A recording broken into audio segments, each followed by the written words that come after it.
इस चैनल के अंतर्गत के सभी वीडियो डॉक्टर नितिन खर्चे के ज्ञान और अनुभव पर आधारित है। हम आपके विचारों का सम्मान करते हैं। हो सकता है आपके विचार इसके विपरीत हो। Illusion, delusion and the reality. This is very important to understand all these three, as we are aware that most of the times we think that whatever we are thinking, that one is the right one and that one is a reality. But most of the times it is not matches with the reality, and we assume or we make our impression that it is a reality. So illusion, first of all we try to understand the meaning of illusion. Illusion is nothing but a sensory perception which is not related to the reality. Means whatever the things that are not real, but our perceptions or our senses pursued that thing as a real. Take an example of in a hot summer there is a mirage. In Hindi, Marathi it is called as Mrugajal. And due to that mirage we think that there may be the water, and the deer try to capture that water and runs towards that mirage. So that is a sensory perception which is not reality, but we think it is real. Take another example of magician. Magician shows various tricks and then we think that it is real. That is also our eyes captured the things, and we are framed in such a way that whatever we see, that is real, and that is nothing but the illusion.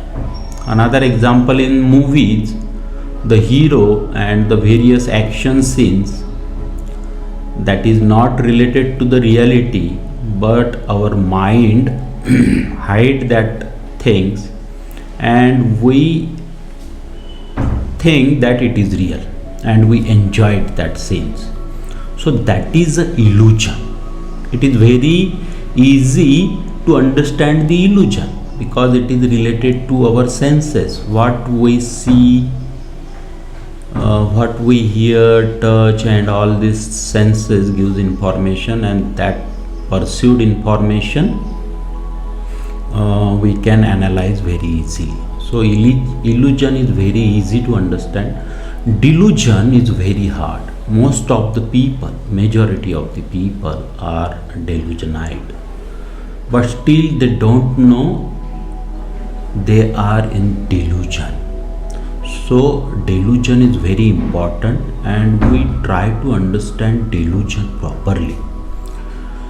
Delusion is nothing but a mental state of our impressions that we think this is right and real, but maybe it is not right and real, but our impression or our beliefs, we believe that it is right and it is real. Take an example, various people's various personalities and their impressions are different. Suppose a person who is very talk active, maybe he think that talking is one of the most important aspect to become a successful person, but in reality maybe it is different, but he think that too much talking is important for to become a successful, so he is very talk active, all time is talk. Another example, take an example of a selfish person. A selfish person, instead of utilizing the machines and material resources, these people try to utilize the people, use the people and suppress them to maintain their position and leadership. So they think that they are very clever, they are very intelligent, they know how to use the people and all this thing. And by using the people, by suppressing the people, they are able to maintain their position and leadership. So that is one types of impression in their mind, and they act according to that impression, but that is not reality. Reality is different, and their whole life they do the same things. Take an example of a person who want to enjoy the life. So enjoyment it varies from person to person. A person who thinks that enjoyment is nothing but a celebration to celebrate the parties with the friends, and that is his impression of enjoyment. So that may be a particular type of delusion, we can say that.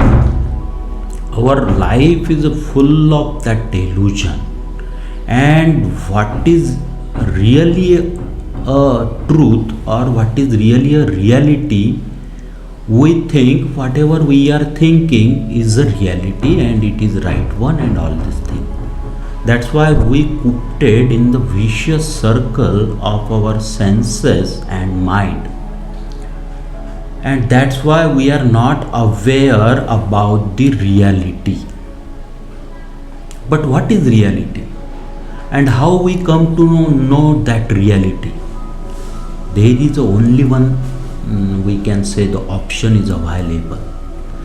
When our senses are absent, when our mind is absent, and then whatever we see, that is reality. Absence of senses and mind, and then we can able to see the things in real terms. Rather, we are in the impression of there is a contaminated impression is there. Our senses contaminated that things, our mind contaminated, and we see the thing not as it is, but we see the things as we think or as we are. That is a contamination, and due to which we are unable to reach to the reality. The next thing is how to reach or how to aware the reality or how to know the reality.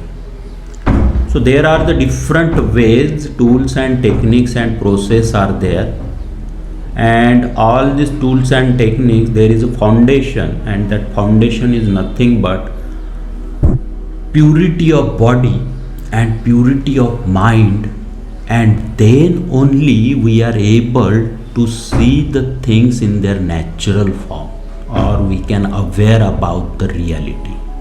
So purity of body and purity of mind is important. So how we can achieve the purity of body and purity of mind?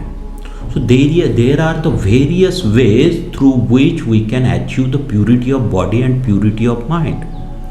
Our ancient divine sciences explained all these things in details. There are so many tools and techniques are there. Out of these, we discuss one of the most important, or I already told you that the most precious gift to the mankind, that is Yoga Sutra. Patanjali Yoga Sutra, then Gherand Samhita or Gherand Puran, and all these sages, our great sages, decoded that how to purify the body and how to purify the mind, so we are able to see the things as it is, not as per our contamination of our senses and mind. So how we can achieve that purity of mind and purity of body? So for that we should surrender to a particular person who experienced the stage of awakening, who realize or experience the mindfulness, who experience the consciousness, and through which we are able to use that Shastras properly. I will tell you about the Patanjali Yoga Sutra and purity of body and purity of mind in our later discussion.